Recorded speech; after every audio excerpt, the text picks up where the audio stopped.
Good day viewers. Data sufficiency topicல another one interesting ஆன problem solving இன்னைக்கு கிளாஸ்ல நம்ம பார்க்க போறோம்.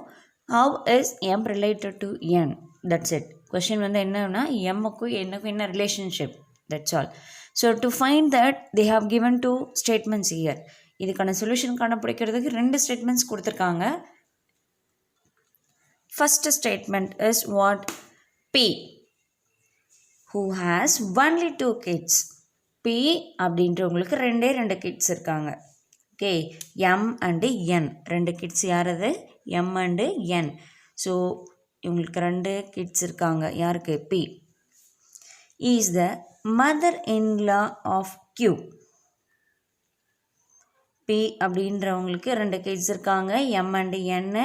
அது மட்டும் இல்லாமல் Qக்கு mother-in-law who is sister-in-law of N. Q யார்னா என்னோட sister-in-law. Next statement. Or the sister-in-law of M is the daughter-in-law of S who has only 2 kids, M and N. So ரெண்டு கிட்ஸ் தான் இருக்காங்க, M and N.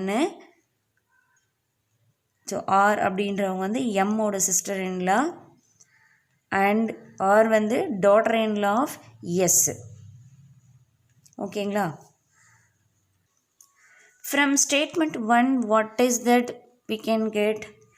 P mother of M and N. P அப்படின்றவங்க mother of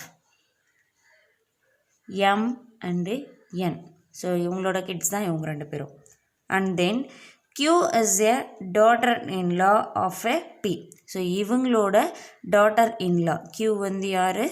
இவங்களோட daughter-in-law.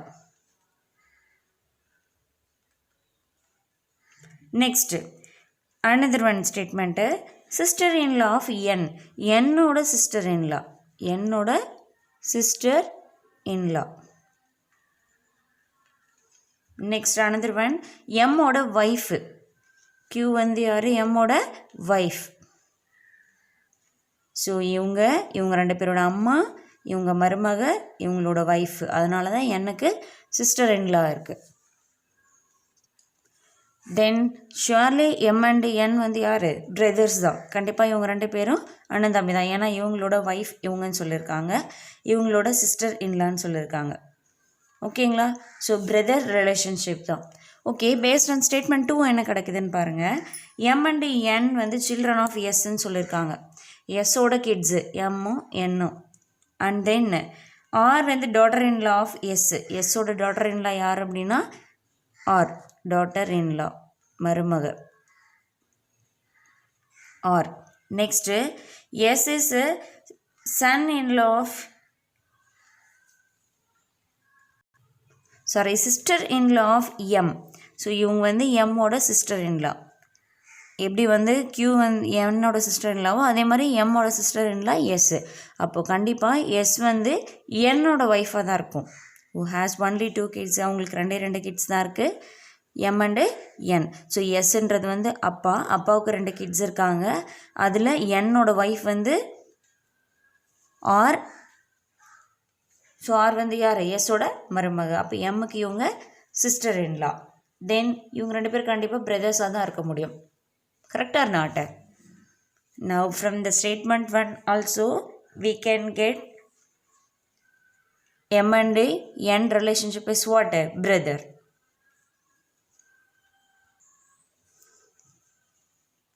But second ஸ்டேட்மெண்ட்டில் பார்த்தீங்க அப்படின்னா M is either brother or sister of N. So இவங்களுக்கு sister-in-lawன்னு சொல்லிட்டாங்க, எம்மோட sister-in-lawன்னு சொல்லிட்டாங்க. பட் இவங்க எய்தர் கேர்ளாகவும் இருக்கலாம், இல்லை பாயாகவும் இருக்கலாம். ஸோ பிரதர் ரிலேஷன்ஷிப் நம்மளால சொல்ல முடியுமா? No, we can't able to say. அதுக்கான வேர்ட்ஸ் எதுவுமே இங்கே ஐடென்டிஃபை பண்ணல அவங்க. But from first statement we get the clear answer, both are brothers only. Now what is the answer? Statement in data in statement 1 alone sufficient, while the data in statement 2 alone are not sufficient. So this is the answer. A option is the correct answer. Because first statementல இருந்து நம்ம கரெக்டான answer கண்டுபிடிச்சிட்டோம், அதுவே சஃபிஷியண்ட்டாக இருக்குது. But statement 2ல இருந்து நமக்கு சஃபிஷியண்ட்டான answer கிடைக்கல. So it is not sufficient to find the answer. Thank you, viewers.